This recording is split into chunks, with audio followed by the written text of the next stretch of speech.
In this podcast, talk about this week's games and what they mean for Boro's season, the early bird prices increase, and answer your podcast questions.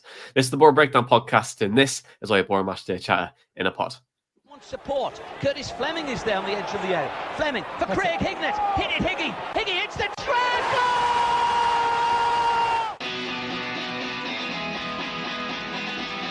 Avenelli coming alive again.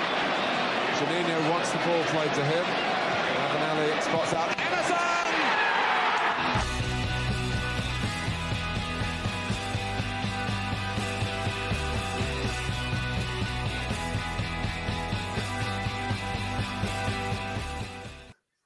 Hello and welcome to the Boro Breakdown podcast with Johnny, Dana and Tom. We are a Boro podcast that gives you all of your Boro Matchday chatter in a podcast. And what a roller coaster of a week for anyone being a Boro fan. 2-1 defeat against Preston. The prices increase on the season tickets, and also a 2-1 win against Leicester, seeing Boro still well outside the playoffs. But who knows? It's Middlesbrough. We can do the double over Leicester and we can't beat Rotherham. But guys, I did say it was a bit of a whirlwind roller coaster of a week. What were your one key takeouts? Dana, do you want to go first? What's your one key takeout from the week? That Boro need to keep the fans on side, because I know you mentioned it there, the early bird ticket increase.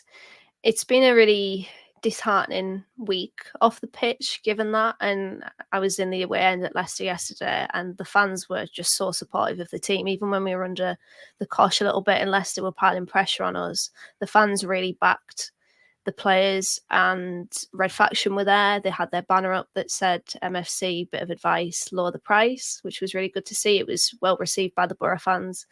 And there were other people pitching into the chants as well. It was just a really united away end, and Boro can't take that for granted. And yeah, this week I think the fans have been taken for mugs a bit with those price increases, and particularly the deadline, the very early deadline as well. So I think Boro really need to make sure that they keep those supporters in their court, because the 12th man is pretty powerful when it really rallies behind not just the team and the players, but the club as well. We all need to be together as one. Yeah, and for you, Tom, what are you gonna go for the one key takeout? You've been fighting a battle off the podcast over the last week or two as well. Yeah, I probably lost about 2 stone in the last week just from being ill. But back this week, thankfully, I was all ready to go. I was all ready to rant last week, and then very much on the brink of death on Sunday morning. But I was going to say, firstly, completely agree with what Dan has just said there. Secondly, I mean, it's such a cliche, but what a typical Boro week that was. I managed to actually make it out on Valentine's Day. So I was obviously getting score updates off my dad, and I'm looking at it coming through, and I'm like, I didn't expect anything less. Boro losing away at Preston in a midweek game. Or what's that? Emil Rees has just scored. Well, yeah, of course he has, because he loves a goal against us. I'm pretty sure when I mentioned him in January, Dana said he's been injured for about 2 years. So, yeah, it's obvious that he'd come back and score against us as well. But and then yesterday as well, just seeing us beat Leicester, I was like, you know what? I expected it. It's not even a surprise at this point. Both results this week are just completely expected. We'll probably draw against Plymouth next week now. But it was obviously, like you say, a roller coaster of a week, but it's one I'm really not surprised by. Yeah, and for me, I think my takeout was a Boro box of chocolates, to really quote Forrest Gump on that one, because honestly, we do not know what we're going to get with this side at this moment, or this club. I mean, it's just so strange, Very typical Boro, obviously, to lose against Preston. Very typical of us to beat Leicester with more injuries, which we probably won't allude to in the show, but there is more and more and more. That's kind of what Boro's season's all about this year. The inconsistencies, the injuries, it's all piling up to something you just don't even understand or can comprehend or anything like that anymore. But, we can try and dissect it however we want. But we'll chat about the games against Preston and Leicester, because, two 2-1 games. One we lose, one we win. Emil Reese obviously scored for Preston, which was his first goal, by the way, Tommy was saying earlier, in over 400 days. So very typical Boro for us to concede a goal like that. But Tom, what do you think the results this week, given that we lost to Preston, we beat Leicester, are they like the epitome of what Boro's season's all been about this year? Inconsistent, doing well against the teams at the top. Yeah, I'd probably say it is. To be fair, against Bristol last Saturday, home game, you should really be looking to win. Preston, a winnable away game, which we've then lost. Don't forget, we obviously beat them 4-0 at home, so it was winnable. And then you go and put in that display at Leicester yesterday. It's definitely the epitome of our season. Yeah, and why do you think, right? Why do you think we couldn't beat Preston, but then we can 3 days later change it up and then put in something such as a magnificent performance for a good 80+ minutes against Leicester about 3 days later?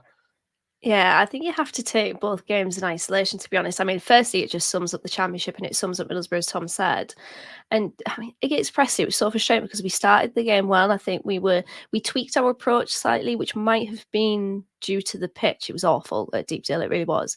But we went more direct. I think we were trying to pick up those second balls in midfield. And I thought Hayden Hackney was running the show up until we conceded. And of course we conceded after a spell of really good possession, and it looked like we were the stronger of the two sides. And then we obviously conceded a pig shit goal. It was really poor from Rav. It was maybe a poor clearance from Clark, and then really poor from Glover as well, getting beat from a shot that really didn't have any power, or it wasn't one of those that would sting the palm of a goalkeeper. And obviously everyone will mention that it got beat at his near post as well. So that was really, really disappointing. And then we got really sloppy after that. And I think it was epitomised by Finn Azaz spinning really nicely beyond his marker and then playing a really simple 5-yard ball straight out of play for a throw-in. And it pretty much summed up our season. We actually had a really good spell of possession, and we looked threatening in the second half. And then obviously what happens after that, we score. But every time Boro seemed to give themselves a good opportunity, we obviously go and concede another pig shit goal. I mean, it was really unlucky the way that it fell to Emil Reese. And then I think the commentator said actually during the first half that Boro have gone into half-time losing 10 times this season and haven't ended up winning a single game from that losing position at half-time. So you're giving yourself a bit of a mountain to climb at half-time. And I mean, you look at the stats and you think, okay, 20 shots, great.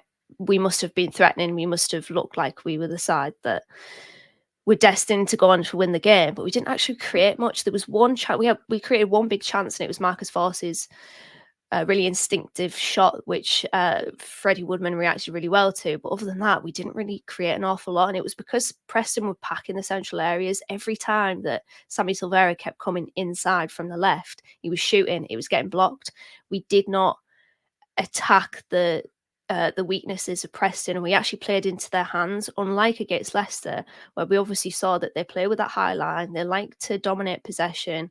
Okay, fine. We could sit back a little bit, adjust our tactics, try to hit them on the counter-attack. So unlike against Preston, where we played into their hands, I think against Leicester, we absolutely exploited a key weakness of theirs. And I think we were really effective within that. So it's just the championship in a nutshell, and very, very typical of Boro. But I think the way that we approached both games and the luck that we had in both games, it has to be said that against Preston, we were unlucky with the way that we conceded that Emil Reese, the goal that obviously decided the game for them. And then the way that we rode our luck against Leicester, fortune was with us in that game. So it's a bit of probably luck, contrasting luck from both games, and also the approach I think was much better against Leicester. There wasn't anything necessarily wrong with it against Preston. It was just that towards the end of the game, where I really wanted to see Boro try to attack them a little bit more, we just played into their hands. As I said, everything in that central area was getting blocked, and Boro just kept kind of filtering it through that way.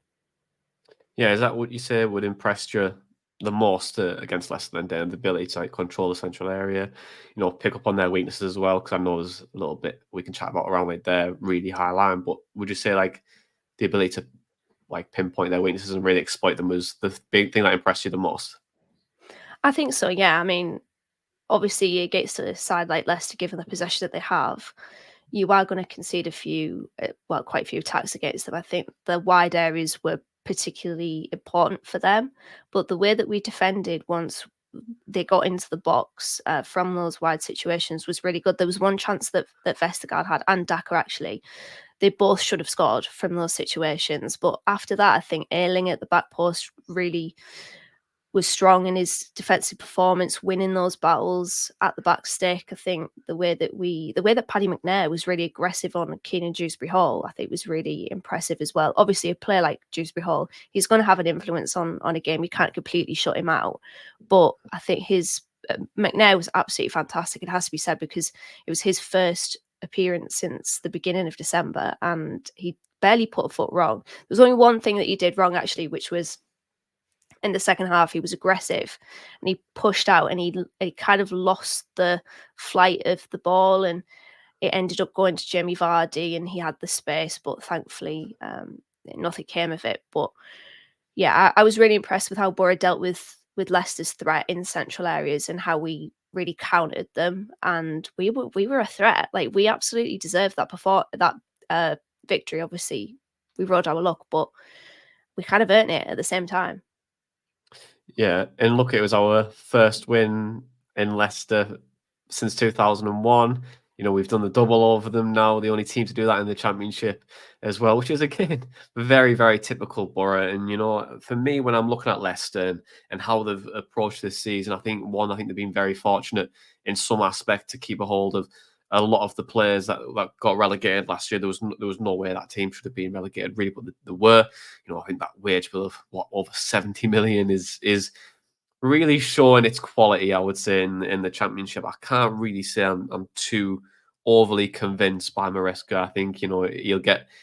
I would happily put a couple of quid on him getting sacked, be the first manager to be sacked in the Premier League next year, if I'm honest. But it's a bold statement, but I can just see it, you know. But when I was watching them yesterday and how they were trying to play the game and, you know, try to have that really high line, the high press, and I thought it was really interesting because for a side who has very slow centre halves and was able to, you know, have a lot of space in behind and keep that isn't probably as great coming off his line as you think. You know, it creates a lot of opportunity in the way that Boro were able to break, you know, getting those central areas and also getting behind. I think Sammy Silvera had Vestergaard and fight on strings yesterday. I thought it was really, really good. I think the ability of Azaz and Magritte to drop in when we needed to and control the central areas. It was all accumulative in the game for Boro to go on to win the game. And, you know, the goals themselves, I think it shows a highlighted weakness in Leicester where, you know, defensively, I think they are a little bit suspect on when they play such possession-based football because they're so expansive. So when you are a very expansive team, sometimes you do create a lot of space in those central areas. And when you do catch teams on the counter and you're able to play out from the defence into the midfield and the forward line, which you spoke about last week, you can really cause a lot of damage. And I think we did that so well yesterday. And, you know, we were thoroughly deserving of the win. But you know what? I was really depressed going into that game on Saturday because I thought, going to get dicked. You know, I can't see us picking up a win. The game on Wednesday night, I was so frustrated because I was really frustrated because of just how we being throwing games away and losing games we shouldn't really be losing. And it's not really disrespectful to Preston. I thought Preston were good to do the basics very, very well. They were able to win the duels in the central areas and do some good stuff, but they're not very convincing, really. But just doing the basic things right. And we should have won that game against Preston, in my opinion, but we didn't. But going into Leicester, the system change, Tom, it's something that we've seen probably over the last big games that we've played. We played against Aston Villa. We've done it against Chelsea. We did play 3 at the time with Leicester in the first game and now again in the second. So we've had some really good wins off the back of it. Do you think that this is a system we should stick to for the remainder of the season? Because I would say we look fairly solid, right? I don't think it's one we should stick to till the end of the season, but it's good to know that we have that as an option. back last week, last Saturday, just before I got ill, and when I still thought I'd be on the pod on Sunday, I remember sending you a voice note, and I was like, I was getting really annoyed about how we conceded goals against Bristol, the fact that we never changed anything, and it was same kind of thing with Chelsea, where we were just kind of consistently trying to play out, even though we were playing a team that was much, much, much better than us.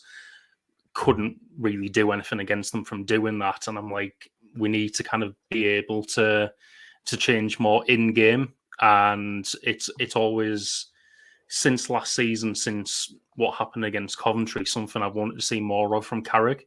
I thought Mark Robbins executed it fantastically in those playoffs, and it might not necessarily be that we stick to a set formation, but you can make changes within the game to win it, or in our case, 4 big games, but still have similar sorts of principles. I think 4 big games, so like ones that we still have coming up, we might be able to try it, like Leeds at home, Ipswich away, etc. But I don't think it's something that we'll be doing Plymouth at home next week, for example. I think we'll be going back to the formation and system that we want to work. However, like I say, it's just good to see from Gareth now that he can change it up, and we can play differently to get a result, but still kind of stick to our principles. Just changing formation up occasionally. Yeah, and that win, of course, seen Boro go to 7 points to the playoffs. Obviously this gap's been getting bigger and bigger over the last couple of weeks. The defeats, and like you were saying there, Tom, like the ability to we haven't really been changing it, I think, and now we have the ability to change it. I think there's a confidence there between fans. I think the fans are really kind of bought in with a 3 at the back, which is interesting. Under Wild, it was let's play 4. We've played 4 for a while and move back to a 3. It's just very interesting how football can come back around in these things. But when you watch Boro play, we very much play a 3 at times. We do play multiple systems, and that's how the game is now. But what do you think this means for our playoff chances? And I don't want to call on this for too long, because you could chat about the playoff race for the rest of the season on this show. And I don't really want to talk about too much, but do you think there's still done and dusted now, Dana? Like, I know we spoke about it last week in the Bristol City pod, and we were kind of on the assumption that near enough done. Are you still in that frame of mind? Yeah, because I just can't see us putting a run together. I think Boro are the epitome of inconsistent this season, and obviously Housen and Hackney are now injured. It always feels like, we get a couple of players back, we lose a couple of players. It was always my fear. Everyone kept saying that, we'll be fine once we get our options back. We can't keep them fit. So I don't know why. I don't know if, I'm not usually the one to think that a massive inquest is needed, but maybe it does this season, because the sheer amount of injuries that we've got is just incredible. But yeah, I can't see it, because I just think that we're too inconsistent. We blow hot and cold, and you need a really good run to materialise. It could happen. It's not out of the realms of possibility, but for me, I'm still leaning on the side of no. Tom, you haven't had your opinion yet, so I'm really keen to hear what you think. Are they done and dusted the playoffs, or do you still have a glimmer of hope? No, I think they're done. I've had it kind of written off in my head since before Christmas, just because I never kind of looked at it and thought we had any sort of consistency there to actually make it. I thought January might have changed that if we'd have gone a little bit more all in to get a striker, but obviously we wait until the summer. I think we do have an eye on next season. But like I've said all along the season, I think we will click and go on a run.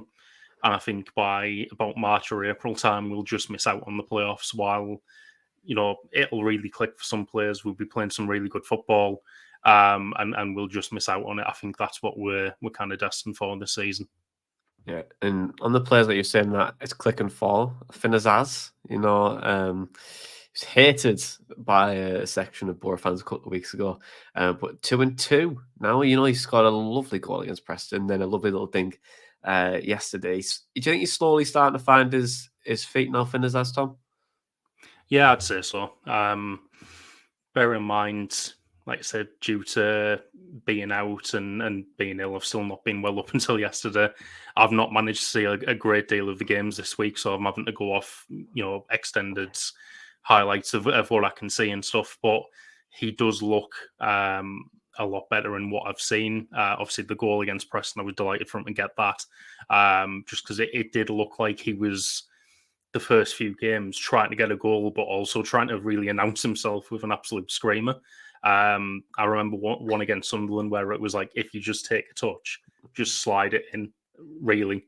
But you've tried to it the first time and it's gone over the bar. And it did look at times in those games, like I say, he's just trying to score a screamer.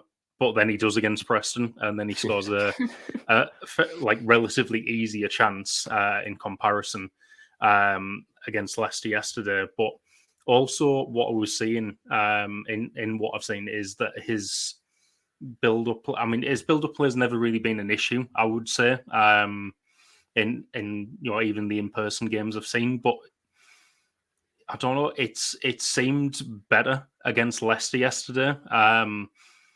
I would say, obviously, because of the position he plays, he doesn't have the same build as like an Aaron Ramsey who came in last year or anything. He does have a bit more kind of height and weight to utilise, and I saw him using that a little bit more yesterday, and it's helped him to, in what I've seen, turn and get a pass off.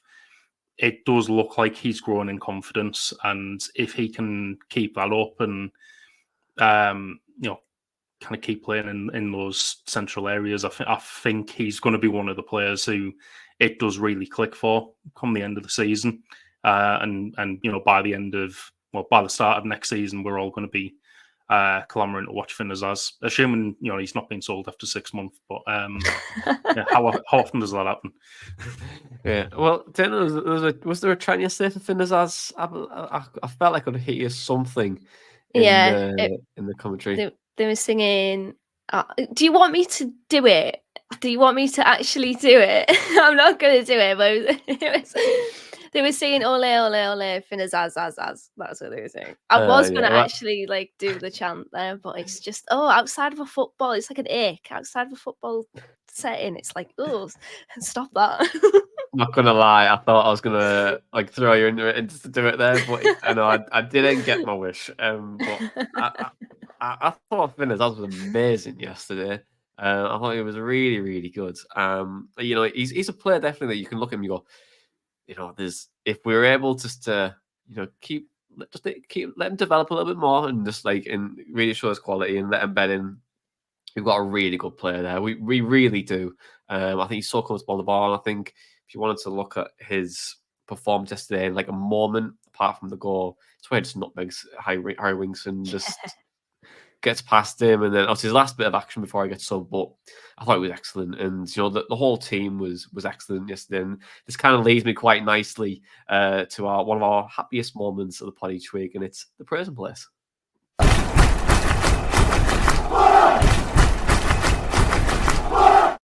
Yes, the praise and place. The only place I like to give praise to a player, coach, and staff member. Tom's lovely Croatia shirt, Dana's retro Boro shirt from 2000. Was it 1999, 2000? I believe the blue and white one.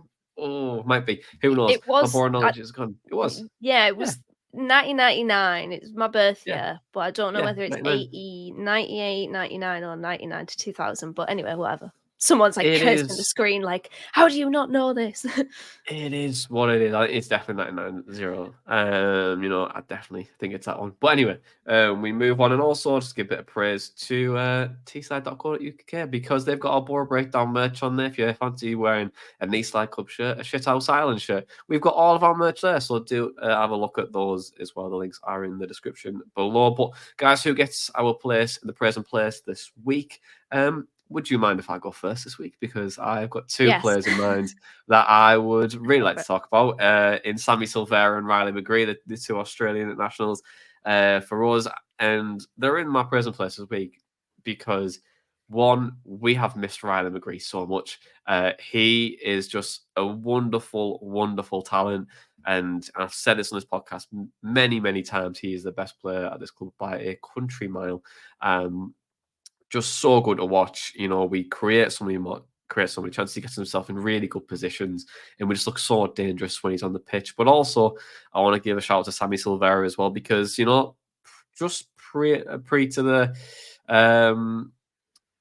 age cup, and when he's came back as well, he's looked sharper. I feel like he's slowly starting to find his feet a little bit. Those couple of games before, and then he's just came back now.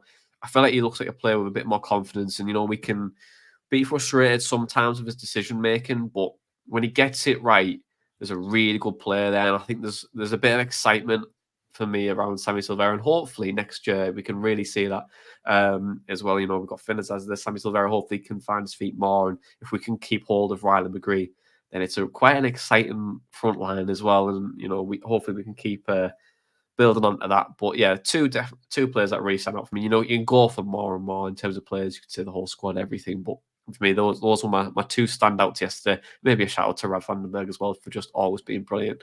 But Tom, who is going to be in your praise and place this week? Like I say, tough one for me this week, given the limitations of what I've seen. But I'm going to go with Finn Azaz. 2 goals and 2 is nothing to be sniffed at. So, and obviously, finally getting your screamer goal that you've been aiming for the past few games before that. So he's definitely in there. And then also I'm going to go with Paddy McNair, coming back into the team after so long out, coming back in as captain and putting in a strong defensive display alongside Raven McClark to keep out pretty much the champions elect of the league for most of the game until Jamie Vardy scored, because of course he scored. Why wouldn't he? But yeah, I've, like I said, to be out that long and then come back in as captain when called upon is good work from him. So for deserved praise. Yeah, and for you, Dana, to round it off, who's in your prison place this week?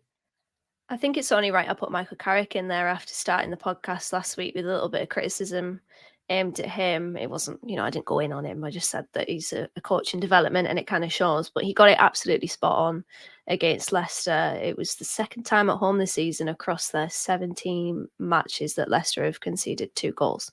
So it was a really effective setup. He said or hinted that he would change something. He did.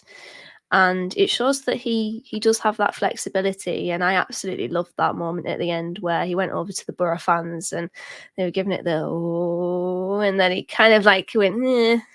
Then he turned around, he gave it 2 bus driver uppercuts and then a good old slam dunk kind of fist pump as well. It was very modernised Gareth Southgate, and I really quite liked that. So yeah, it was a big plus for Carrick this week. He got it absolutely spot on, and I think he deserved to be the winning coach at the end. He's done the double over Leicester. That's really good from him. And kind of up yours, Enzo, for 2006. We'll take the 6 points. Thank you. You can have your UEFA Cup trophy. We don't need that. We'll just get 6 points. Yeah, the Twitter tacticals will not have been happy with that performance. But it is what it is. And, I agree with you, Dana, on Michael Carrick as well. I think if you want to put another person in there as well, I think Michael Carrick is 100% deserving of that, and the coach staff do as well, to change things, to make us more solid, to find a different way to win a game is what you always want. Sometimes you have to go away from what you always do to achieve something that you need to. And it was an unreal performance, wasn't it? Can I mention Lewis O'Brien as well, who had his best performance in a Boro shirt? I really like Lewis O'Brien, and it's such a shame that the injury has obviously held him back in terms of minutes. And he said after the game that he's still not 100% from it. It's not a case of, well, you're match fit, you're 100% fit. But really promising signs from him yesterday. I thought he was excellent driving at Leicester on the counter-attack. And I really want us to sign Lewis O'Brien on a permanent. I've always wanted that since he joined, so hopefully we can make that happen. Yeah, I think it's just dependent on where Nottingham Forest finish, I think. Yeah. Which... This should be fine. There's some awful teams in the Premier League, probably more so than them. Yeah, but they do have that potential deduction of points, which you need to probably talk about as well. Everton are in the mix as well with that again. So who knows? But I agree. I would love to sign Lewis O'Brien. Especially with Hayden Hackney most likely going to be leaving in the summer. Let's be honest. Lewis O'Brien's there. Hackney's probably the easiest one to replace, to be honest, in terms of like position, trying to get that type of player. There is there. But anyway, that's for another time. Let's move on now to podcast questions.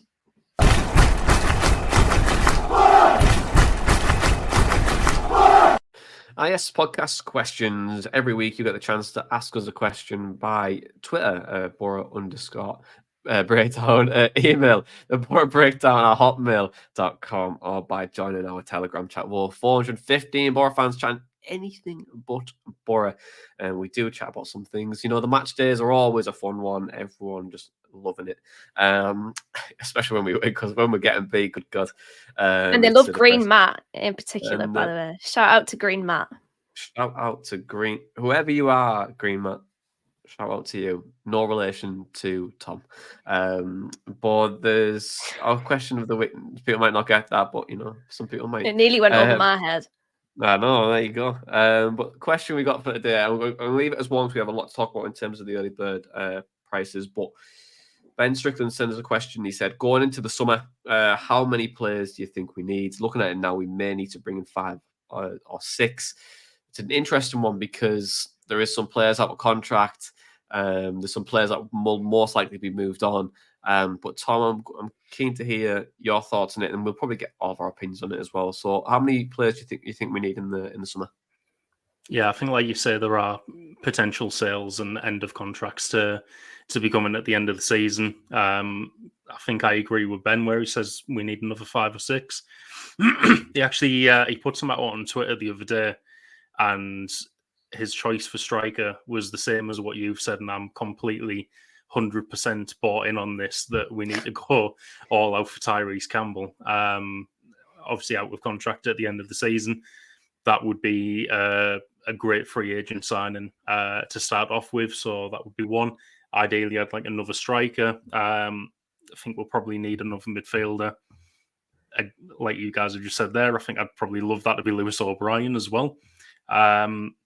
Right back, I think we might need another centre back, and I'd probably just say like another attacking midfield option. So yeah, that does put us on 6. So it'd be interesting to see what we do in the summer. But I'm hoping, given the sales we've made, I'm pretty sure.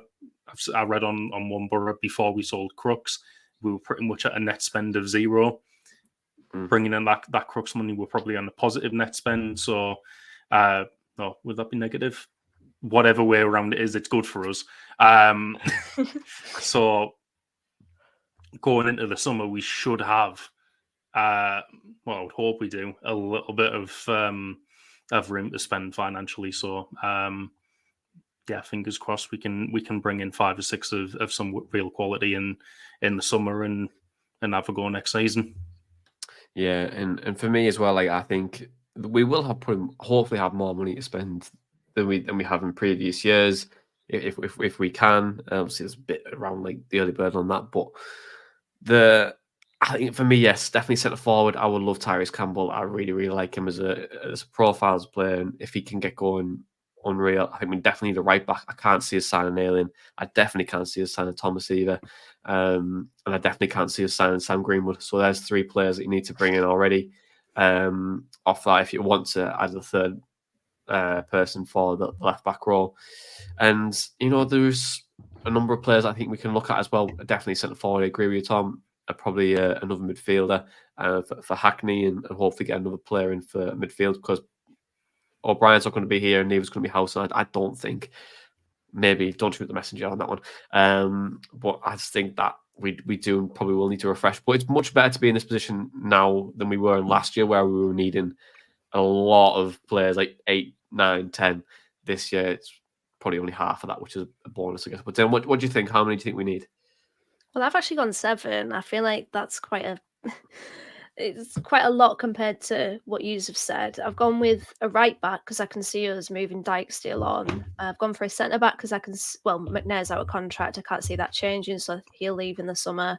Gone for 2 central midfielders, including O'Brien, because I think Hackney will end up leaving. Coburn, for me, should probably go out on loan, so I'm thinking 2 centre forwards.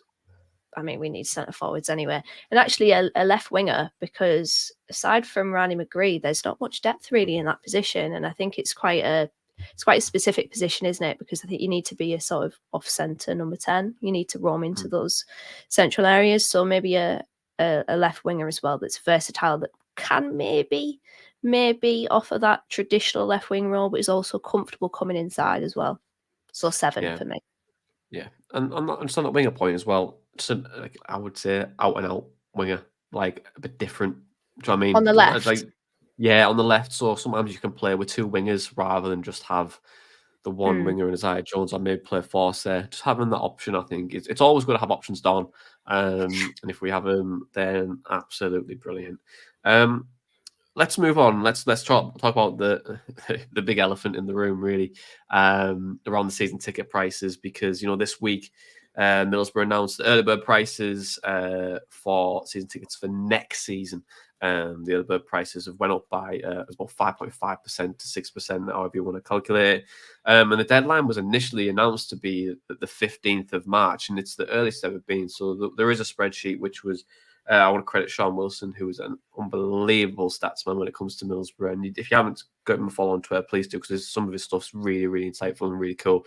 So do that. But what we were looking at, the deadlines in general, the average really, we were looking at probably April time. There has been the occasional May deadline as well, but this was the earliest it's ever been on the 15th of March, and when it was initially announced. And then after consultation with a supporters forum and also with 12th man, Rob Nichols was probably the key members that were mentioned. Boro have moved it back to the 30th now, so giving people an extra 2 weeks, 2 and a bit weeks to get the payment in. And also Red Faction as well have been among a number of fan groups and communities who have basically been saying that they're against the prices, it shouldn't go up anymore, and they are planning to make a stand to that as well. So the 6% as well doesn't cover what Boro are going to be losing in terms of costs year on year. It's up by 12% across the group, but appreciate it's a business. But guys, I'm really keen to hear what you think about all of this, because it's a very touchy subject. I definitely feel like in football, not just in this club, but also across the entire fan groups as well in football teams. I'm very interested to see what Sunderland do as well this year too. But Dana, you said at the start of the show it was a bit of an on goal from Boro really to come out the way they have. What do you think of the season ticket increase for next season? Well, I must admit, when I saw it and when I saw that mine had gone up, my reaction wasn't one of surprise or even shock, because I think I've been conditioned as a football fan to expect to be priced out of what is a working class game. And that is really disheartening, to be honest. And we can talk about the rising costs all we want. We were in Middlesbrough supporters forum meetings, Johnny, where it was detailed to us exactly, how much it's going to go up. But Boro aren't exclusive to that. They're not individual to that. I think every club in the Championship will be experiencing those rising costs, because the living is going up, isn't it? The price of actually living is going up. So why is it then that we have to increase our prices? Sunderland will be an interesting one, because they're the closest to us in terms of region, and if they don't go up, it's going to look incredibly bad. I don't know if theirs have gone up yet. I don't know what's been announced from them. But what I also think is, what I don't like is that Boro are essentially hoping that Boro fans' blind loyalty will keep them engaged and get them to purchase the early bird price, which it probably will. Like, I'll hold my hands up and say that I probably will end up purchasing an early bird season ticket, even though it's at that price, because all I've ever known is to follow Boro, and all my weekends have ever been is going to the Riverside and following Boro. But there's just a lack of incentive to it. Like when I worked at Redcar Athletic, we did a membership scheme where there was so much more incentive than the football. I think they conceded that, you know, given the level that they're at Northern League Division 1, that the football isn't always going to be worth it. And even though it's a completely different level at Boro, it's still very much the same. Sometimes the football just isn't worth it. It's very dependent on success and style of play. So I think you've got to bring about different ways of essentially making that worth it. And at Redcar, we had basically an app which enabled fans to go to particular club partners like Rita's, for example, a little micro pub on the corner near the Redcar Pier, and get a discount. You've mentioned it before, Johnny. Go to the Riverside shop and enable season card holders to get a discount. There's just not a lot of incentive behind the season card, which I think makes it even worse. And then when it's compounded with a really cheeky and audacious, really early deadline. Like, that was for me, and the coldness of the email as well, which didn't even say thank you for the support. There's no marketing, there's no campaign, there was just nothing. It was just there, pay. And I think that's what really pissed the fans off. And I tell you what, Boro were lucky that they had 2 away games because after this, because if it was at home, it would have got very, very toxic. I think it was just an absolute PR on goal, and I think this needs to be a period where Boro need to reflect on what they've done, what they've sent out, the message that they've sent to their supporters, and think, is it worth it? Because, yeah, the fans are not happy, and they will take a stand, and it will be far more vocal this time than it ever has been. And, you know, I back that. Tom, I'm keen to get your thoughts as well. Obviously, we haven't really seen each other in the last couple of weeks, so I haven't really get most of your thoughts of it. But I'm keen to see what you think of it as well. Yeah, I think one of the key things that Dana just mentioned there, which is the thing that really stuck out for me, was the coldness of the email that was sent out, and it didn't mention anything. There was no, meet Woody's new bird or all like that. It was just an email there going, well, your season ticket gets your receipt for the season, and you can get more priority points for away games. So yeah, buy one. And I'm looking at it and I'm like, you've done that for mid-March, which, I mean, to be fair, like, I knew the early bird deadline would have been coming. I was planning more for the end of March or April financially, and I think most fans probably would have been. So for it to have come mid-March, which, like you say, is the earliest it's ever been, I was just like, what? There's no reasoning behind it or anything like that. The actual increase, when I'm kind of taking it into account, it's like, it's an extra 30 quid on last year. And I think they did eventually say in the second follow-up kind of thing where they said they've changed the deadline. They were like, oh, it's due to rise in cost. I'm like, right, that's slightly more forgivable. If I'm kind of trying to justify it and I'm spreading that £30 over 23 games of the season, it's not that much more per game. Yeah, that's okay. I'd still prefer the price to be lower, but that's probably the most forgivable part of it for me. But it was like, I don't think it needed like a full-on marketing campaign or anything like that, but we needed something more than what we got. So even like last year or the year before, like, you had the whole what was half-season ticket thing when the feeling was good under Wilder or the Wilder card, and like last year it was built on a lot of good feeling.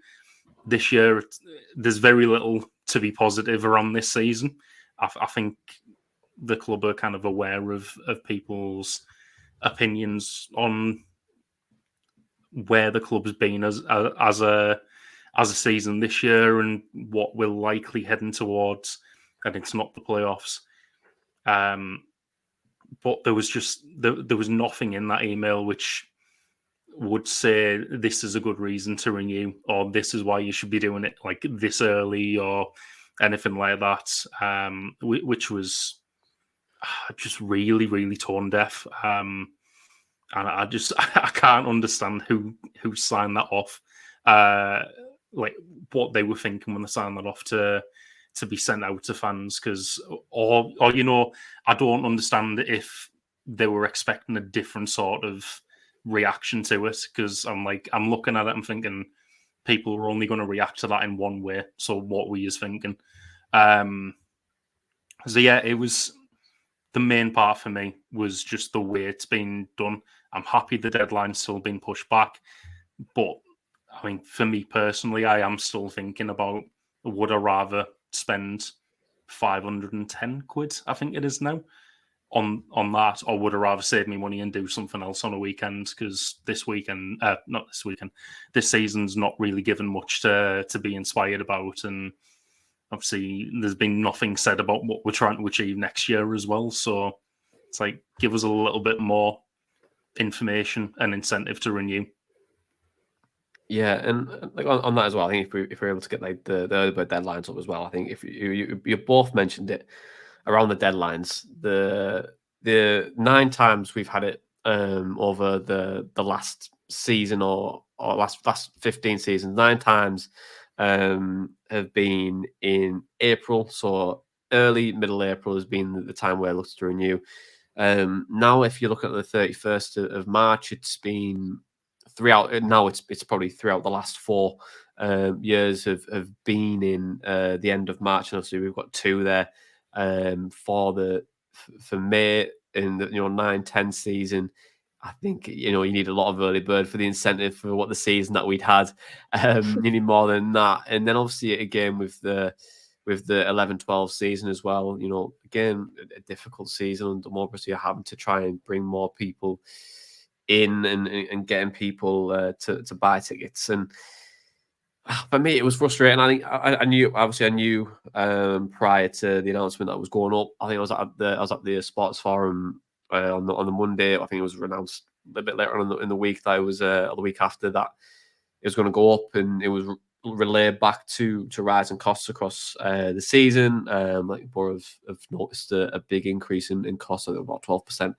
So the season ticket inflation itself doesn't really cover the loss that Boro are having as making as a club anyway. So there's that. So Boro do have a bit of a loss. But also when you do have, it's a balance for Boro, and where you kind of say, right, if we don't make enough commercial or make enough revenue this year, that means our loss is going to be higher. The loss is going to be higher means it's going to be less potential incomings or outgoings, depending on what we want to do as a club in terms of on the pitch. So there is some sort of domino effect around it all, where if you don't get the revenue, you don't really have a bigger budget. The bigger budget is the bigger budget enough to bring in the quality of player that you want to bring in to go for a amount of the division. And then there's also another aspect of it as well, where you look at the season ticket price and you look at it across the entire of the football league, and you look at the Premier League as well. Boro is arguably, I think it's 5th or 6th highest in English football, which is really interesting. When you look at it from a Premier League perspective, I think you can't look at it because the amount of commercial impact that they have and the amount of money they make, they can, and the same with like Bayern Munich as well, and all the big clubs, they can afford to have a really cheap price because they make enough revenue throughout the year to really afford that the loss and the impact that they have that can make millions and billions some clubs. But for Boro, they're heavily reliant on ticket sales. And when you look at this from my perspective, I think that you should not always have majority of your revenue stream coming from one area. As it could be, you have to make different areas of where you're able to generate revenue. And sometimes it's going to be fan related to your customer. There's one aspect where it shouldn't impact fans at all. Where is investment in brand? Where is investment in different areas to try and bring local support within it? And then also, what else can you do to really drive your reach or improve your reach in your customer fan base? Because I think it's very naive to say that Middlesbrough fans are only from Middlesbrough. It's not. A very good brand and a very good digital strategy can really open up a lot of conversations across the globe. You can look at teams like, also Wrexham's a fine example, but they've got their own story, they're everything. Massive global fan base now. Sunderland, dare I say, increased their fan base by Sunderland till I die, which is, yes, we all laughed at them, but they probably could increase the revenue from different countries from there. So you've got to have a look at the content element of it, and there's free ways of doing that. There's YouTube, all that kind of stuff. There's digital strategy that can really help with that. And Boris should not be naive in that world, because it is a very, very good thing for longer term success for that. Worked with brands myself. I've done it myself, so I know it's definitely doable. But for me, the ticket prices themselves, like I'm a bit annoyed at how much revenue do you need, and also if Boro fans going to accept like mid-table, or also recruitment as well. You can always bypass recruitment. There's always different ways that you have to impact the fan. Boro need to do more. They need to be better, and they have to improve that communication with the fans. I think there's a lot of gains that you have to make, and an openness and the ability to kind of communicate with the fans to say, this is what we're seeing, this is how the things are increasing, this is why we need to do certain things, this is what we're doing. That will go a long way if it's very open and transparent, but it doesn't when it's very closed box and you can't see what's happening. It raises more questions than answers. And I think this is why you see a lot of people getting frustrated because they don't understand why prices go up. I think some fans can say, "Oh, we paid 8 million for Rodgers, so that's 8 million the key." Well, it's probably not the case. But if Boro communicated that, you kind of go, right, well, that makes a lot more sense for us to, okay, well, this Rodgers money is going on the Lecky bill or something. This is going on somewhere else. But then we've got this in our budget for next year. It's understandable, but we just don't do it. But they are doing more stuff with the supporters forum and group fan bases and getting on podcasts and stuff, which is you should be doing as a club. But we need to do more of it. And also, if you are getting people into these conversations with the club, you have to take their opinion and also implement it if there's enough argument for it. There's a number of conversations that you can have, but you've got to implement them too. But overall, I would say I'm disappointed with the increase. Or did I expect it? Yes. And will we see an impact on Boro over the next few months? I'm probably going to say that we will see a bit of an impact because it only takes a few thousand people not to renew this. Well, a couple of thousand people not to renew this year, and you've lost a lot of commercial revenue, which you already would have got if you just kept it at the same price. So it's a gamble for them, but at the end of the day, it depends on what people think and whether they want to renew or not. And I'm really keen to hear the conversation as well. So if you have an opinion on it, I would 100% put it in our comments. We can take that to a supporters forum. We can echo your opinion as well. And I think that's a kind of a place that we should really open that up to. Our Telegram chats there. We've got all that stuff there. If you ever have an opinion on it, do bring it because we have that accessibility now. I think it's a podcast, which I never thought we would. I thought we were just a podcast, but it turns out we can be a lot more than that. But guys, is there anything else that you would like to kind of chat about in that realm on the season ticket stuff? Is there any other opinions that you want to raise, or are you happy to kind of leave that conversation there? Dana, do you got anything else? Well, I was just going to say I hate how football is. I think there's a systemic issue there with it. And I know this is because I'm not entirely clued up with like the kind of marketing strategy as you guys are and like the commercial side of things. But, just as a fan, like as a person, it is disheartening and completely disillusioning that I'm looking at, like, for example, the cost of a shirt. Like I tried to get a Crooks Real Salt Lake shirt the other day. It would have cost me $179 to get a Real Salt Lake shirt with Crooks on the back. Now, I know that that's America, but I think football in general just has a big problem in pricing out its core. Like, it is it's supposed to be anyway, a working class sport, and it's so far away from that. It's untrue, and it's just, I hate what it's become essentially. Like, you go to the Riverside and well, not necessarily the Riverside, you go to the concourse of a stadium, the price of a pint, the price of a hot dog. Like, it's crazy how expensive football is, and it just shouldn't be the case for me. And I know there's like reasons behind it that kind of go outside of football, and football kind of, I guess, is just one of the many dominoes in that kind of sequence. But I can't stand the way that football has just become so bloated with money. People don't know what to do with it, and they're pricing out the fans, because the fans, at the end of the day, it's so cliche, but they are the very, very cornerstone of football clubs. And if you take out the fans, you take out the heart of a football club. And I guess just final point to leave at the door, that I just hate how expensive football is. I really wish it wasn't the case. Yeah, and I echo that as well. Like, it's went pretty silly. I think when you have billionaire owners coming more and more into the game, the whole commercial output of football from what it was even in early 2000s to now the 90s. There's a lot of money getting spent now, and it's very, very scary to kind of see that. And that in itself has a domino effect on so many different things. If you're paying a player over 200, 300 grand a week, you've got a few problems coming your way in the short term. And does anyone need 300 grand a week? I don't know. That's a normal conversation. Probably not. But they're getting it, and you can't complain about it. And if someone's earning it, they're earning it, and that's it.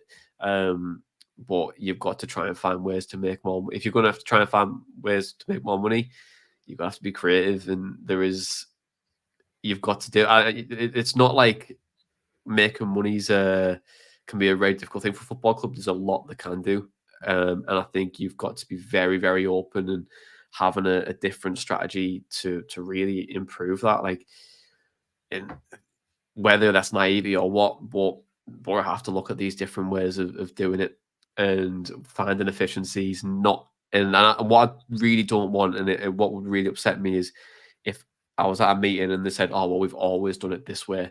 That will really, really annoy me, because you should never always do it that way. It doesn't always mean it's the best way. And we need to massively improve things. I think as a club still, I've been banging on the door for this for years, around how commercial we can improve. Can do a low ticket price, but on upselling in the stadium? Can you do more deals with like the pies and the pints? Can you do an investment where if you get a season ticket, you get 5% off the club shop throughout the year? There's so much you can do in that world. Yeah, so that's what Redcar did. And sorry to cut your point off there, because I've just got the membership. Like, this is a Northern League Division 1 side, right? Bear that in mind, because Boro can implement this, being a side with obviously more tools to be able to implement something like this. But the membership at Redcar, entry to first team games, reserve games, women's home league games, there was a stay local card. So every kind of marked place in Redcar, like I mentioned, Rita's earlier, you would get the opportunity to have discounts in those particular retailers. 10% off all food and drink at Redcar Athletic, an invite to the quarterly members meeting, and free entry into the monthly quiz. Like, if you upscale this into Middlesbrough's area, it could do so much. And it's just that extra incentive that I think we just don't have. And to add to that, obviously Redcar Athletic don't have a bit, club shop necessarily, although they do. It's like a tiny thing, though. It's nothing on like Boro's scale. As you said, their discount on the club shop. There's just so many things that they could do to just further bring people in and make people think, oh, it's worth it.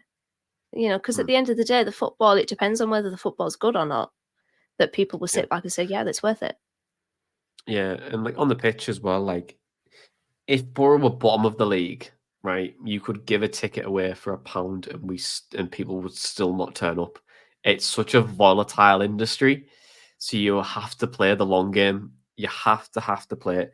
For me, my last key takeout of it all is invest in your brand. Invest in that brand and really try and make Middlesbrough a very more commercial, lucrative company in general. You can do that through so many different streams, and it's not hard, and it's not a huge investment either. You can invest a couple of £1 million into it. I've seen it and done it.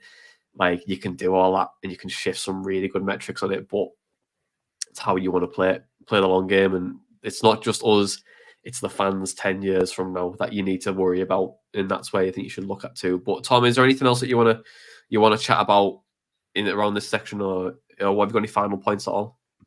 I was just thinking there while you've been speaking. I think one final thing that I think could help in terms of actually getting people to take up on season tickets would be hearing from someone like Michael Carricock here in Scott and be like, look, this is what the aims are for next season, and this is why we need your support through buying a season ticket. Give a little bit more incentive to buying one, because I mean, there was price increase last season, and I think as much as people weren't happy with any sort of increase, and they're never going to be, it was easier to justify that with what was going on the pitch and the way it looked like the club was going, the trajectory we were on. It was like, yes, we might lose players in the off-season, but we might still be looking at some significant fees. And the way the club's been going so far, there's a good chance we'll be watching a promotion season next season. It hasn't panned out that way, and I think looking at how the season's played out, I think it is clear that the club are taking a longer approach to actually progressing and thinking, we're going to develop players this season. We still don't have, all the positions that we need filled, and we're probably waiting for certain players at the end of this season. But to everyone who bought a season ticket at the end of last season, they're just kind of like, well, this is crap. This is so far of a step backwards from where we were last season, and we've paid increased prices for it. I feel a little bit ripped off, which I know you can't really do with football because it is so volatile in terms of performances on the pitch and where we might finish in the league and stuff. So you go to support the team. You don't go to see the team win every week. However, I think there was a realistic expectation last year that we were probably going to try and push on and get promoted this year, and it just hasn't happened. I think for next year, it's just kind of like, what are we actually aiming for? Obviously, the club can't really come out and say if it's going to be another transition season or not, because that's going to negatively impact season ticket sales. As much as we'd love them to be honest and be like, oh, in that case, I'm not coming anymore. I'll pick and choose my games or something. But if, we're planning on having a go at it next season, and, we are probably going to have all the positions filled that we've left empty this season, and next season might be completely different. Why don't you just get someone out to say that and be like, look, next season is looking promising for us if we can do what we want to do, to do that and come and support the team, buy a season ticket. So it would give a little bit more of a USP to buying something. Even though I think a key one would be what you've mentioned in terms of adding things that a season ticket might get you. Something like this might also help. Yeah, and to round it off, I would say Middlesbrough are paying, as a club, are paying now for bad investments that they made in the past. £16 million on British Assembly on 30 grand a week. There's so many investments that you can look at, which we've got horrendously wrong. And I think everyone said about it in the past, if you invest badly, you'll pay for it eventually. I think we've done that as well. I think as a club, we've kind of got things badly wrong on the pitch, which has affected us off the pitch just as much. And you can't always expect a fan to foot the bill for that. And that's it. You can't expect them for your one and doing them. The fans will always suffer at the end of the day. The amount of money in the game, the fans will always be the one that has to pick up the pieces, and I don't agree with that whatsoever. Okay then. Well, before I round things off, we're just going to say that we've got a match next Saturday. They do have Plymouth at home, and we've got an opposition preview show coming later on this week with Argyle Life as well. But guys, just quickly, your predictions for the game, your score predictions, if you've got one, then we'll round it off. So Dana, what's your score prediction against Plymouth? 2-1 Boro. 2-1 Boro. Tom, what are you going to go for in terms of score prediction?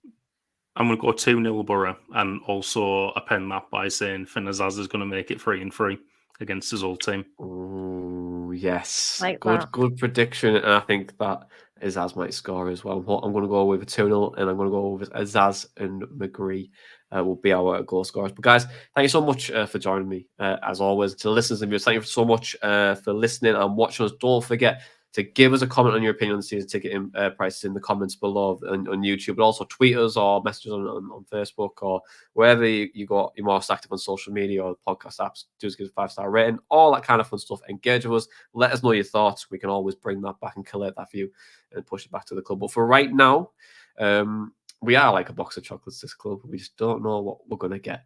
This is the Boro Breakdown podcast, and that was our Boro Match Day chatter in a pod of the Boro Breakdown.